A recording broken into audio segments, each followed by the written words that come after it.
Şu, şu an uzun bir süredir işsizdim. Mersin'e evime döndüm. Mersin'deydim. Ailemle beraber yaşıyordum. Yakın zamanda yeni bir işe başlayacağım. 15 Ekim'de Yalova'da tekrar evimi terk edeceğim. Tekrar gurbete doğru yol alacağız. Bu kadar. Yalova'da işe başlayacağım 15 Ekim'de. Bir aksilik olmazsa. Sayan ne yapacak sorusunun cevabını ben de bilmiyorum açıkçası.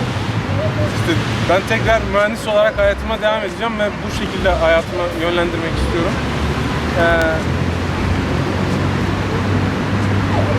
İşte kendimi, kariyerime adayacağım diyebilirim kendime. Yani müziği paralel olarak nasıl sürdürebilir miyim bilmiyorum, emin değilim yani. Bir şey söylediğim zaman da insanları beklenti içine sokmuş oluyorum. Bunu da yapmak istemiyorum ama yani başımız ya son diyemeyiz, evet yani illaki çalışmalarım olur ara sıra, tek parça da olsa, hani albüm ya da proje gibi bir şeyler olmasa da eylemlerimiz devam edecektir. Ya şu an tekrar bıraktığımı söylemiyorum. Evet. Çünkü zaten bunu bırakmak çok zor. Keşke elimde olsa da bıraksam ama bırakılmıyor. Ama bunu hobi gibi, nasıl hafta sonları halı saha maçına gidersin arkadaşlarınla. Ben de işte çok samimi olduğum arkadaşlarımla başta PMC ekibi olmak üzere çalışmalar yapmak istiyorum. Fırsat buldukça. Başıbozuk albümümden bahsedeyim. Başıbozuk aslında benim kenara attığım birkaç tane parça vardı. Hiçbir yerde yayınlamadığım, bir albüm oluşturamadığım, bir projeye dahil edemediğim çalışmalarım oldu. Onun üstüne bir parça daha kaydedip böyle single gibi Freestyle King 3'te satmak istedim. İnsanlara bir nevi sunmak istedim.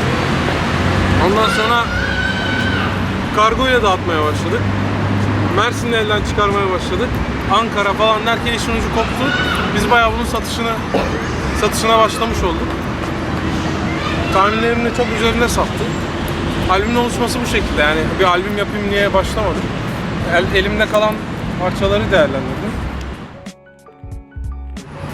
Kanunsuzlar %100 benim hayal gücümle oluşturduğum, her şeyini kendim yazdım, altyapısını da kendim yaptım bir parça. Tamamen kişiler de hayal ürünü, olaylar da hayal ürünü, sadece mekanlar gerçek. O da bizim bir Türk filmi jargonumuzdan edindiğimiz bir Türk filmi jargonundan kaynaklanıyor. Çok zor olmadı. Yazdık, güzel de oldu. Yok, kesinlikle yani şu an için öyle bir düşüncemiz yok. PMC bilmiyorum yani şu an belki büyüyebilir. Öyle bir planımız yok ama ileride belki birileri dahil olabilir, bilmiyorum. Onun dışında yeni bir isim, yeni bir oluşum yok. Öyle bir gündemimizde öyle bir konu yok. Yani zaten hep beraber olduğum arkadaşlarım zaten sefaletten bu yana hep yanımızda olan adamlar, beraber olduğumuz adamlar. Bundan sonra da o adamlar yanımızda olacak. Aynen, ben bunu çok düşündüm yani, yapmak istedim ama imkanımız yok. Mesela işte yaklaşık kaç senedir 2006'yı baz alırsak 2006'dan bu yana işte 5-6 senelik müzik kariyerimde işte bir 10 tane parçayı en iyileri toplayıp tekrar canlı çalarak tekrar okumak isterdim ama yani şu an öyle bir projem var diyemiyorum çünkü onlar zor işler, yani çok üstüne düşülmesi gereken, çok zaman ayrılması gereken işler. Ama yapmak isterdim. Bakarsın bir gün olur, bilmiyorum. Ya Türkçe rap mutlaka 10 sene öncesine baktığımız zaman çok yol kat etti. Ve çok daha iyi olacağına inanıyorum. Yani 10 sene sonra şu halimize gülüyor olabiliriz. Büyük ihtimalle ben öyle de olacağına inanıyorum. Çok fazla MC çıkıyor. Gerçi insan şikayetçi bu durumdan ama ben şikayetçi değilim. Çok fazla MC çıkıyor. Çok fazla tarz oluşuyor. Çok şahsına münhasır, özgün isimler çıkıyor. Bunlar yavaş yavaş sivriliyor. Bunların sivrilmesi zaman alıyor. Hani kötü giden işler mutlaka var. Böyle birden saman alevi gibi parlayan çocuklar var. Rap amacından saptıranlar var. Rap'i kendi güdümünde kullanmaya çalışanlar var. Kendi çıkarları doğrultusunda kullanmak isteyenler var. Ya da bu işin hiçbir kültüründen nasiplenmemiş, işte bir şekilde bu işin içine girmiş insanlar var. Ama bunları kitle eleyecek, çünkü kitle de hem genişliyor hem bilinçlenen bir kitle var. Yani bu işi çok irdeleyip kültürünün amacını anlamış insanlar var. Bunlar zaten çıkan MC'leri eleyecek olan insanlar bunlar. Ya da bunları bir yere koyacak olan insanlar da onlar. O yüzden ben daha çok işlerin olumlu gittiğini düşünüyorum. Hani mesela çok organizasyonlara baktığım zaman çok kötü organizasyonları yanına artık yavaş yavaş mesela gece organizasyonları da başlıyor. Yavaş yavaş işte başlıyor, tek tük de olsa. Adam akıllı organizasyonlar, 100.000 kişinin çıktığı organizasyonlar değil de işte 5-6 ismin çıktığı ve hem kendi MC'nin kendisinin eğlenebildiği hem izleyen kişinin eğlenebildiği organizasyonlarda yavaş yavaş oluyor. Bu da tabii arz talep meselesi, yani kitle isteyecek, böyle şeyler talep edecek. Ondan sonra organizatörler de, MC'ler de, bu işi üretenler de onlara bunu verecekler. Vermek durumundalar. Yani evet, ben kendi duruşum ve insanların beni konumlandırdığı durum ve bakış açıları çok hoşuma gidiyor. Bu imajla ben devam etmek isterim. Yani zaten raplerim devam ettiği sürece bu işte bu şekilde devam edecek.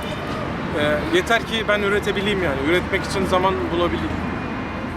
Yani onlara söylemek istediklerim, bir kere benim kendi dinleyicimle aramda böyle interaktif olarak böyle çok güzel bir ilişki var. Yani ben öyle olduğuna inanıyorum. Ama mesela şunu tavsiye etmek istiyorum onlara. Çok böyle fanatik olmamalarını istiyorum ben. Böyle koyu sayancı, işte onun dediği doğrudur, onun yaptığı, hani beni böyle kahramanlaştırmasınlar istiyorum. Her şeyim tartışılabilir, her şey tartışılabildiği gibi ben de tartışılabilirim. Benim sözlerim de tartışılabilir. Ben de yanlış bir şey anlatabilirim ya da hata yapabilirim.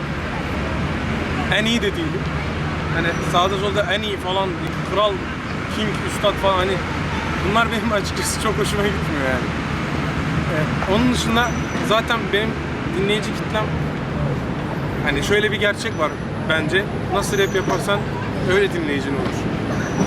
Ben dinleyicimden hem kültür seviyesi hem zeka seviyesi, yeri geliyor eğitim seviyesi olarak çok memnunum yani. Onlara teşekkür ediyorum. Başka da söyleyecek şeyim yok, yani bir lafım yok.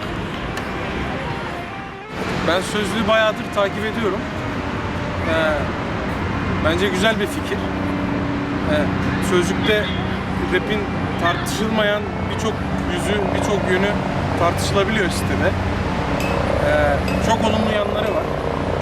Bence gerekli bir site, yani olması gereken ve devam etmesi gereken bir site. Ama bu tarz siteler, çok anlamıyorum teknik kısmını ama sanırım teknik eksikliklerden ya da yetersizliklerden çok uzun süre ayakta kalamıyorlar. Umuyorum uzun yıllar ayakta kalırlar ve yer altında ayrı bir damar oluşturabilirler. Hem ileride kendi düzenleyeceğiniz organizasyonlar, etkinlikler vesaire. Ama onun dışında rahatsız olduğum konular da var. İlk başta çok iyiydi yazarlar. Böyle farklı çocuklardı, hakim çocuklardı. Ama ondan sonra çok böyle zırtapoz girdi açıkçası. Yani böyle sırf yazmış olmak için yazan, bana kötü yorum yazıyor diye değil. Bana zaten kötü yorum görmedim yani.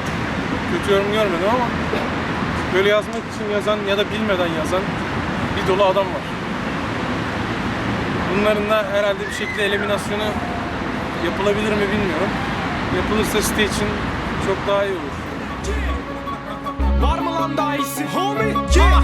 Diğer sert motherfucker, diğer sert motherfucker. Sayan Sakuta salkım SS bir ver homie.